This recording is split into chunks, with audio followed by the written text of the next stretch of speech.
Saudara yang terkasih, saya pernah menghadapi tantangan untuk melihat air terjun di ketinggian suatu bukit.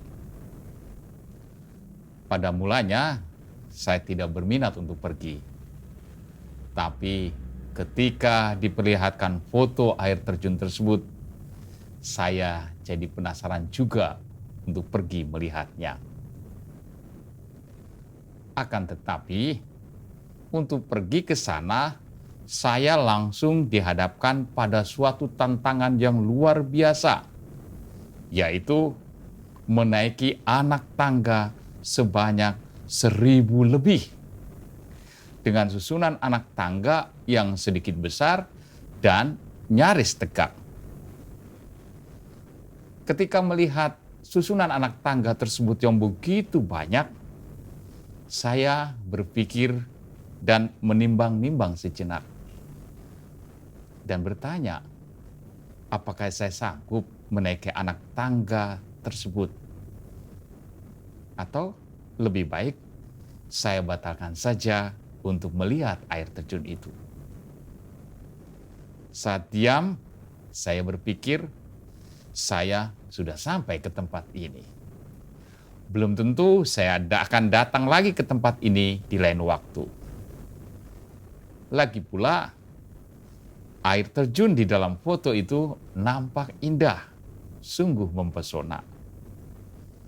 Maka setelah berpikir sejenak, dengan yakinnya saya putuskan untuk pergi melihat air terjun, apapun risikonya, termasuk mungkin saya tidak sampai ke tempat air terjun itu karena kelelahan menaiki anak tangga.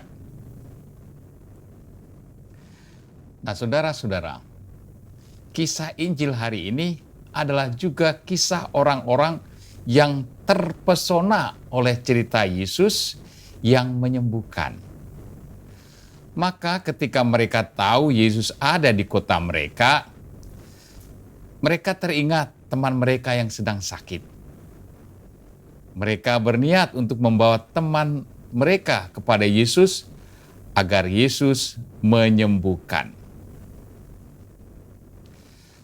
Apakah ini tidak ada hambatannya? Apakah niat baik ini akan berjalan mulus? Ternyata tidak. Mereka menemui hambatan yang cukup berarti, yaitu apa? Bersaing dengan orang banyak yang juga berusaha ingin berjumpa dengan Yesus. Dan mereka kalah. Orang banyak sudah lebih dahulu datang dan mengelilingi Yesus. Jadi, tidak mungkin mereka berjumpa dengan Yesus. Akan tetapi, pesona cerita tentang Yesus begitu kuat mendorong hati mereka, sehingga mereka mencari jalan lain bagaimana mereka dapat berjumpa dengan Yesus dan menghantarkan teman mereka yang sakit. Dan inilah jalannya. Mereka naik ke atap rumah dan menurunkan teman mereka yang sakit tepat di hadapan Yesus. Mereka melakukannya karena mereka percaya akan Yesus. Dan apa reaksi Yesus? Hai saudara, dosamu sudah diampuni. Dengan kata-kata ini, Yesus mau menunjukkan kuasanya bagi orang yang percaya. Kenapa? Karena pada waktu itu, sakit selalu dikaitkan dengan dosa.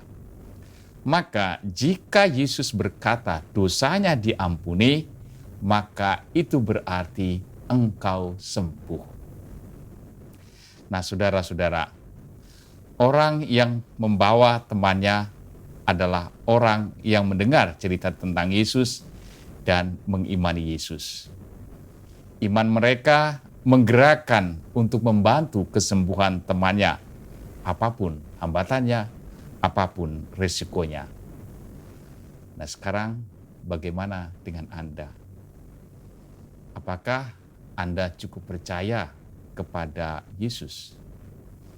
Apakah kepercayaan itu juga menggerakkan saudara, sehingga saudara pun mampu menolong teman-teman yang sedang berkekurangan. Maka masa Advent adalah juga masa untuk berbagi, bukan hanya karena alasan sosial, tapi juga karena saya percaya kepada Yesus. Tuhan memberkati.